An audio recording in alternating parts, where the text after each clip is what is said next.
I'm so excited to start this new series on In the Ministry. I just finished doing a series on life is spiritual. We cannot exhaust it. I started from testing every spirit. I went to giving you a few examples of like how the devil is working and actively working in different places, in churches, in universities. I've gone a bit and touched on dreams and how God speaks to us. I mean, however God speaks to you, we have different ways of how God speaks. Some people are dreamers, some people are seers, some people are feelers, some people are knowers, some people are you know how God you know how God speaks to you. And I just said that God speaks. So I'm gonna leave it there because we cannot exhaust this. As just like opening your eyes a bit to just knowing that life is spiritual, for us to stop focusing so much on the physical and just reminding us that we are more spiritual beings than we are physical. This is just a container. This is just what is used to carry our souls and our spirits. It's a vehicle that transports us from one place to another, but life is spiritual. So we're done with life is spiritual, and now I'm getting into the ministry, and I want to talk about a lot of things about the ministry. In the ministry, I'm definitely wearing my hat, because this hat says so much. This hat says so much. So track with me as we get into the ministry. As I start this this new series of In the Ministry, I choose to use the Cunas, because I think we have seen, if you haven't seen and if it didn't matter to you, that's fine, the legacy that has been left. I want to use this as a backbone to what I'm going to be talking about, because I believe, and again I've said, not because of all the things that were said, or all the things that all the people I saw post like, oh, bishop did this to me, bishop did this for me, because I've said there are also those people who said like a few negative things, but I know but I want to use this as a cue for many pastors, pastors who are starting their ministries, young pastors who are starting their ministries. I hope you can borrow a few things. I hope you can pick a few things. You don't have to pick everything, but I hope you can pick a few things. And I'm gonna be reading for you some of the things that I had like throughout like some past interviews from Bishop. And I would want you to pick something from this, because again I said this has been a house of prayer. So if you doubt anything else, please just don't doubt this, that this is a house of prayer. There's so many ministries that are getting their powers from so many other places, but I can assure you this is one of the ministries that has God as a center. So this is what Bishop said. I wasn't going to let my wife remain behind. She wasn't going to be a mama kanisa that sits at the back. The first thing, he says, the first thing you must do as a man is that you must make a decision of the role you want your wife to play in your life, in your business, and in your work. When I made that decision, my wife sat by my side from day one of the ministry. She has never sat anywhere else.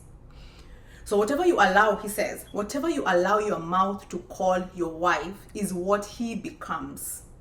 I called her Pastor Kathy before she could even preach. I'm not jealous of her because I have my own assignment. I am not threatened by her assignment. He actually says that people see me at the airport and say, this is Reverend Kathy Cuna's husband. But he says, I think I had mentioned that, he says, but nobody knows Kathy Karanja. At the end of the day, Kiuna is still my name. So, let me see. He says again, when she flows in her gifting and in her area of operation, guess who looks good? I do. That is what he says.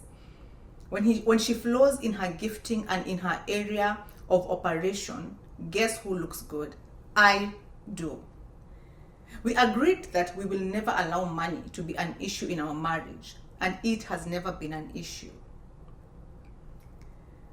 So on that, I'm also gonna like salute Mom Kathy like 100%. Oh my God, I can't even talk about. I cannot even go. I can't even talk about her. And let me not talk about her. But I mean, if you know, you know. If you know, you know.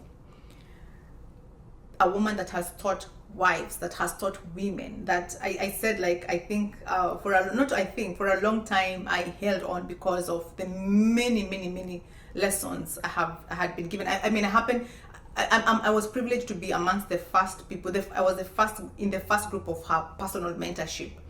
You know, like yeah. And I mean, we learned so much. We learned so much. She is candid. She is vulnerable. She is amazing. She is humorous. She is so many things. So I would say the Kunas have left a legacy. The Kunas have a legacy. Kuna has left a legacy, but the Kunas have a legacy of a prayerful ministry. I know people talk about wealth. Every ministry, every altar has its grace, and I believe their grace is wealth. And if you've heard Kathy's story, Kathy hasn't started like dressing well now or being, you know, flambeau now. She was even before she got into the ministry, you know. So they have a legacy of love, of raising couples, of raising marriages. And so as I continue with my topic of in the ministry, I thought and I felt like I should just like give this give my honor, give my, not my tribute really, but maybe it's my tribute, but I just felt like I could not start really, whether Bishop had died or not. I was gonna mention Kathy in my in this series as I began, because she's the person I think about when I think of pastors' wives. And I've also had the privilege of interacting with other pastors' wives, and I've seen their lives. I've seen Bishop Mark Kariuki and how he has loved Pastor Joyce. I have accompanied Pastor Joyce in two of her missions, and they've impacted my life. When I went through my separation, I got my healing from House of Bread, from town, and I followed them to Ruai, and I mean that is where I got my healing. And I have seen what a woman can be when a man believes in them. I've seen that. So and I've also seen, I mean, how women can destroy ministries. You know, I've also seen that. So track with me. Let's get onto this, and yeah, track with me. We are here and we're talking about in the ministry. Check out.